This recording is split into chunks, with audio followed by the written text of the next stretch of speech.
I'm going to talk about what I call dialogical relational psychotherapy. And I'm speaking loosely from my notes.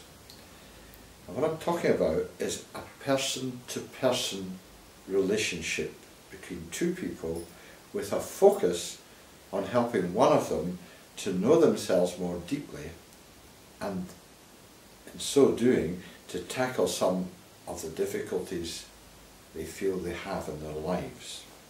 So what's central to this idea, dialogical relational psychotherapy, is that we're using the personhood of both persons involved. And what do I mean by persons and personhood? First of all, people are objects in the world who are known and acted upon by advertisers, big companies, researchers, governments, the state and all its manifestations. But people are also subjects who can know and act on the world either individually or together. And thirdly, people are persons with personal meanings, feelings, stories, hopes and fears. And above all, as persons, we exist in all sorts of relationships with other persons, whether older or younger, the same age, in a wide range of roles and in relation to a whole range of tasks.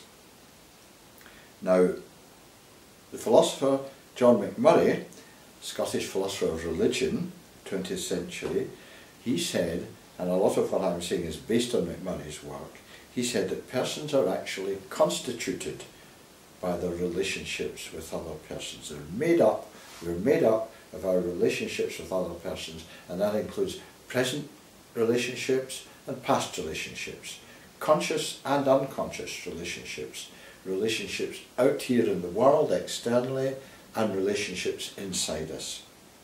Now, I apply all these ideas to psychotherapy. So I go to my work as a psychotherapist as a real person in my relationship with the client, who I also strive to treat as a real person. I'm not going to meet them as a blank screen. I'm not going with the intention of being generally self-withholding.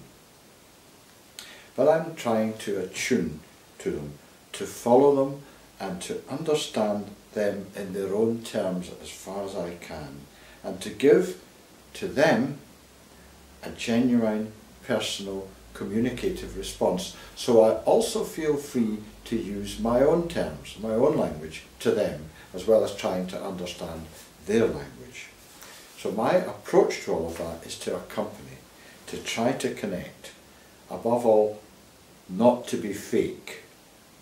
I pay attention to what's going on in myself.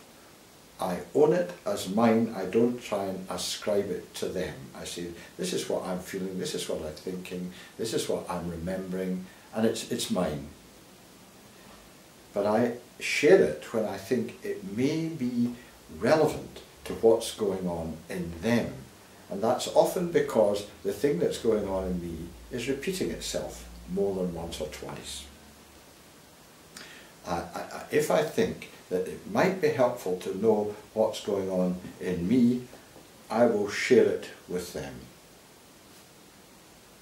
Now, the moral rule I operate within quite strictly as a psychotherapist is that you're not there to indulge yourself or to meet your own needs. That's an absolute rule.